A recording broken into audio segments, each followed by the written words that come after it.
Ils sont partout les rangs. Ce sont les Marseillais. Et on s'ambiance, les amis. On s'ambiance, qu'on soit seul ou accompagné, on s'ambiance. On monte le son à fond. Dimanche, c'est le 101e Classico. Faut les broyer. Faut les écraser. Faut qu'on essuie nos pieds sur cette équipe de merde. Ils sont partout les rats. Ce sont les Marseillais, frérot, ouais, c'est des rats, c'est des sardines, c'est des chèvres, c'est des merdes. Tu peux leur coller plein de petits noms comme ça, frérot. Bref, les amis, bonjour à tous. J'espère que vous allez bien. J'espère que vous avez passé une bonne journée. On est vendredi, c'est le week-end. Et logiquement, mes avant-matchs, je les fais toujours la veille du match. Mais là, non. Je voulais le faire à un peu plus de 48 heures. Je sais pas pourquoi, ça m'a pris comme ça, frère. Hop, j'ai pris les stats, je les ai notés. Je me suis dit, non, l'avant-match, c'est tout de suite. C'est maintenant. Ouais, je vois là, tu sais, je suis excité, frère. Je suis excité, je suis focalisé, je suis matrixé par ce match. Comme tous les ans. Pour moi, les deux matchs de Ligue 1 les plus importants, c'est les deux classicos. Les deux classiques français, le match aller, le match retour. C'est vraiment les matchs, tu vois, qui m'excitent, frère. Depuis des années, c'est comme ça m'excite. Je fais partie de ceux qui ont grandi avec cette rivalité. Même si, faut le dire, il n'y a plus autant d'engouement qu'il y a pu avoir il y a quelques années en arrière. Tu vois ce que je veux dire? Voilà, un classique français, tiens, ça fait plus trop rêver, puisque sur ces 10, 11, 12 dernières années, le Paris Saint-Germain survole ce classique. Il n'y a plus trop de piment, il n'y a plus trop de... Tu vois ce que je veux dire? Il n'y a plus trop de chaleur dans ce classico. Mais pour nous, supporters, il y a toujours autant de chambrage, toujours autant d'insultes. On s'envoie entre nous des petits noms d'oiseaux comme ça avant chaque classico, même tout au long de l'année. Oui, c'est ça. La rivalité entre nous, supporters, n'est pas morte. Et sur le terrain, c'est vrai que, encore une fois, sur ces dernières années, sur le terrain, de la part de nos joueurs, c'est plus la même chose que dans les années 90, que dans les années 2000, où ça se rendait coup pour coup, où ça se faisait des petits coups en traître, des petits tacles par derrière, des petits débuts de bagarre ou des petits cartons rouges, tu vois, et parfois ça manque tout ça, frérot. Ça manque, ça pimente le classico, tu vois, bref. Les amis, on va commencer l'avant-match, là là je parle trop, l'avant-match les amis. Les stats, donc comme je l'ai dit, dimanche, à partir de 20h45, un match qui sera diffusé sur la chaîne Prime Video, une rencontre qui se déroulera à l'Orange Vélodrome.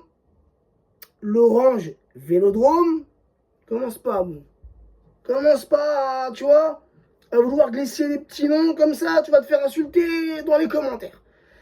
C'est toujours les mêmes en général qui insultent. Les gars, je vous vois. Et je vous réponds pas, je vous donne pas trop d'importance. Mais non.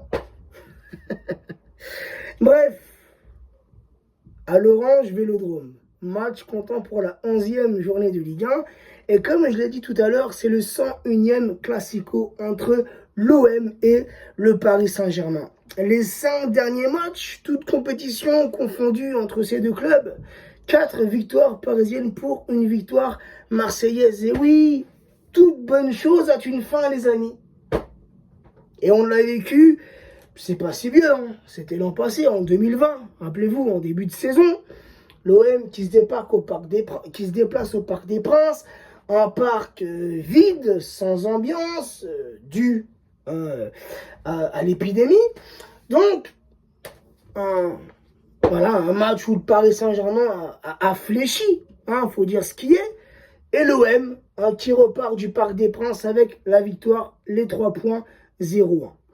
Mais la dernière victoire des Marseillais à domicile au Vélodrome, les amis, elle date de 10 ans en arrière. C'était le 27 novembre 2011. Et tout le monde, je pense, se rappelle de ce match. Encore une fois, c'était la dernière victoire des Marseillais chez eux, contre les Parisiens. Victoire 3-0. Je me rappelle même des buteurs. Rémi, Ayou et Amalfitano. Putain, j'arrive jamais à dire ce nom. Il est compliqué ce nom de famille aussi. Tu peux pas prendre plus simple. Amalfitano, les amis. Alors, reprenez-moi en commentaire si j'ai pas dit les noms dans l'ordre. Hein, mais bon, on s'en bat un peu les couilles. Et ce match, hein, je me rappelle très bien, 3-0, c'est douloureux, frère. Surtout comme ça, à l'extérieur, c'est douloureux. Donc oui, tu t'en rappelles. On se rappelle toujours des choses douloureuses. Hein. L'OM, sur leurs 20 derniers matchs, toutes compétitions confondues, les amis, il faut rester juste. Hein, faut rester lucide. Et l'OM, c'est positif sur ces 20 derniers matchs. 10 victoires, 8 nuls pour 2 défaites. Côté parisien, sur nos 20 derniers matchs, toutes compétitions confondues, c'était un résultat tout aussi positif. Ouais, excusez-moi.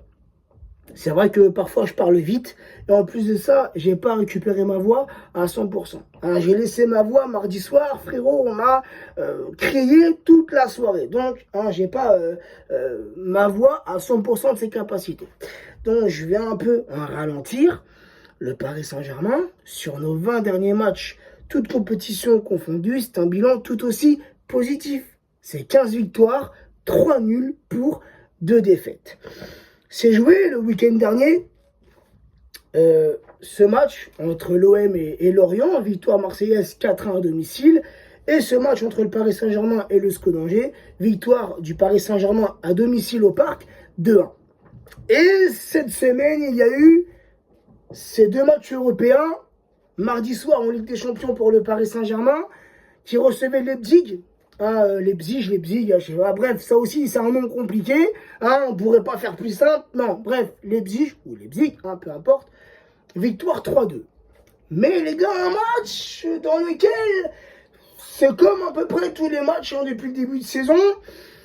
Match compliqué. Où, encore une fois, on n'est pas satisfait du jeu parisien. On aimerait voir plus de combinaisons, même si on a vu des belles choses entre Mbappé et Messi. Et on aimerait un jeu plus fluide, un jeu plus rapide. Et beaucoup trop de lacunes défensives, les amis. Beaucoup trop de lacunes, beaucoup trop d'espace. Où Leipzig, les amis, ont tout de même su revenir au score. Car rappelez-vous, Mbappé qui ouvre le score à la 9e minute. Leipzig qui revient, qui égalise. Leipzig qui, en deuxième mi-temps, enfonce le clou, même 2-1. Ah, frère, tu commences à te poser des questions, tu vois. Mais, comme souvent, comme je l'ai dit depuis le début de saison, un Paris Saint-Germain qui a fait preuve d'une force mentale pour revenir à égalité et en fin de match à renverser le match et remporter ce match 3-2 avec un doublé de Léo Messi. Son premier doublé sous les couleurs parisiennes, son premier doublé au Parc des Princes. Et en fin de match, Mbappé qui rate ce penalty, ça aurait pu être le 4-2. Mais hormis ça, les amis, il faut dire ce qui est. Ce soir-là, Mbappé a fait un excellent match. Un excellent match. Un joueur qui, certes, il y a quelques semaines de ça, a fait des déclarations voilà, qu'on a plus ou moins mal pris en tant que supporter. Mais frérot, tant que Mbappé répond sur le terrain, moi, ça me va. C'est pas, tu vois, c'est les joueurs qui blablatent dans la presse et sur le terrain, c'est des pipes. Non, le mec, il a parlé. Certains d'entre nous ont mal pris ces déclarations-là par rapport à voilà, certaines petites choses qu'il a pu dire. Mais le gars, il faut reconnaître que sur le terrain, frérot, il répond à 100%. Et c'est ce qu'on lui demande. Et tu as l'OM hein, qui a joué hier soir en Europa League contre la Lazio de Rome. Score final 0-0. J'ai pris une petite stat, les amis. L'OM, depuis le début de saison en Ligue 1 à domicile, c'est 3 victoires, 1 nul pour une défaite. Le Paris Saint-Germain à l'extérieur en Ligue 1 depuis le début de saison, c'est 4 victoires et une défaite. Cette défaite, rappelez-vous, c'était contre le Stade de Rennes. Le Paris Saint-Germain, les amis, toujours premier et leader de Ligue 1 avec 27 points, 9 victoires, une défaite, 24 buts marqués pour 10 buts encaissés. L'OM, troisième de Ligue 1 avec 17 points. Donc, il y a 10 points d'écart entre le premier et le troisième. T'as vu? Je suis pas mal en calcul. 5 victoires, 2 nuls, 2 défaites, 18 buts marqués pour 11 buts encaissés. Une autre petite stat, les amis, comme je l'ai dit, demain, c'est le 101e Classico. Et sur les 100 Classicos qui se sont joués, toutes compétitions confondues entre ces deux clubs, 46 victoires parisiennes avec 145 buts marqués. 34 victoires marseillaises avec 118 buts marqués pour 20 matchs nuls. Autant dire que sur ces 100 derniers classicos, le Paris Saint-Germain survole ce classique français.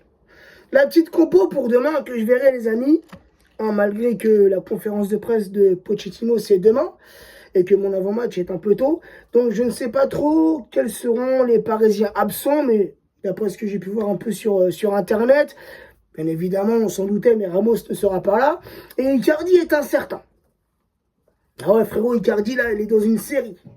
Icardi il est dans les feux de l'amour, il est dans je t'aime moi non plus, un jour je t'aime, le lendemain je ne t'aime plus. Icardi, frérot, il est pris là, il fait le canard en ce moment.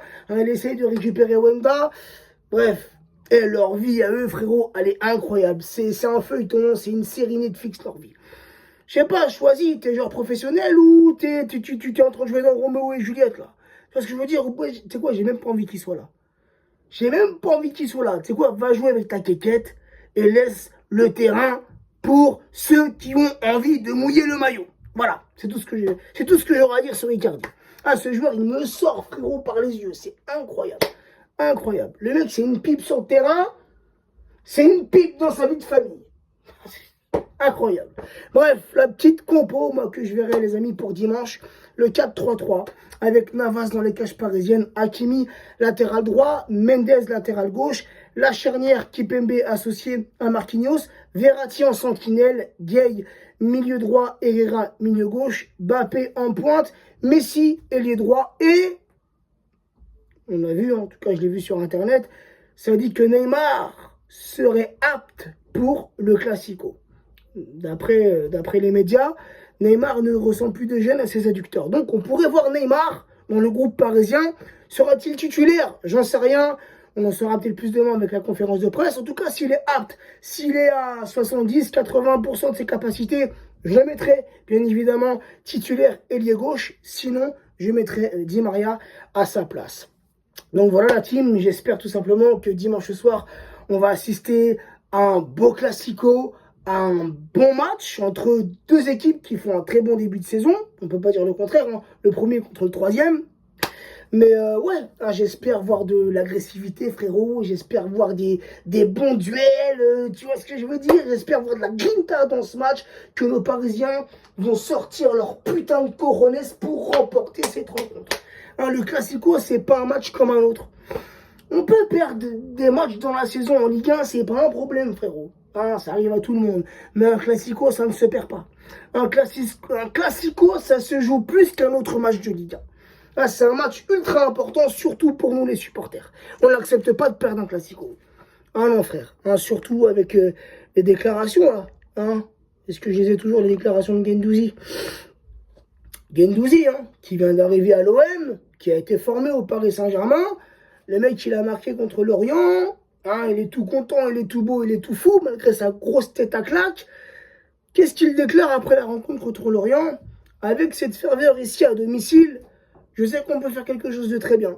Ça va être un beau match à jouer et on va tout faire pour le gagner. Je crois en mon équipe et j'en suis sûr qu'on va prendre les 3 points. Tu vois, frérot, ça, c'est des gens qui aiment parler dans la presse. C'est des gens qui aiment ouvrir leur grande gueule dans la presse. Moi, je serai à la place de Nasser, même pas à la place de Pochettino. Je serai le président du Paris Saint-Germain. Cette déclaration, je l'imprime avec la grosse tête à claque de Guendouzi. Je l'imprime en plusieurs exemplaires et je la placarde partout, frérot, dans le vestiaire. Et je réunis mes joueurs et je dis quoi à mes joueurs? Dimanche soir, à l'extérieur, au Vélodrome, vous allez poser vos couilles sur le terrain et vous allez répondre à cette putain de déclaration, mais sur le terrain. Sur le rectangle vert. On ne répond pas dans la presse. On ne répond pas sur les réseaux. On répond sur le terrain. Là, le Guendouzi, il faut l'éteindre. Faut l'éteindre. Qui baisse la tête à la fin du match, frérot. En tout cas, j'y crois. À une victoire de nos joueurs. Je sais que nos joueurs, pour ce genre de match-là, ils vont surélever leur niveau de jeu, frère. Là, c'est comme... La petite comparaison, je ne sais pas si on peut la faire, Mais un classico, frérot, c'est comme si tu jouais un match de Ligue des Champions. Là, il faut se surpasser. Là, faut sortir ses couilles et faire un putain de match et mouiller le maillot parisien. Ah ouais, ce match-là, on ne veut pas le perdre. Ce match-là, on ne veut pas le perdre. Donc, moi, les gars, je partirais sur un match quand même à score serré. Je verrais bien un petit 2-1 pour le Paris Saint-Germain. N'hésitez pas en commentaire, les amis, à me donner votre compo et votre prono. Dimanche soir, je serai chez mon frérot OP, en compagnie de Fred, qui fait partie des médias parisiens, en compagnie de Seiss, et je pense aussi en compagnie de Wendy. Donc, je pense qu'on va vivre un bon classico, comme ça, entre amis, ça va être magnifique. Sur ce, prenez soin de vous, prenez soin des vôtres, et à très vite la team. Ciao, ciao.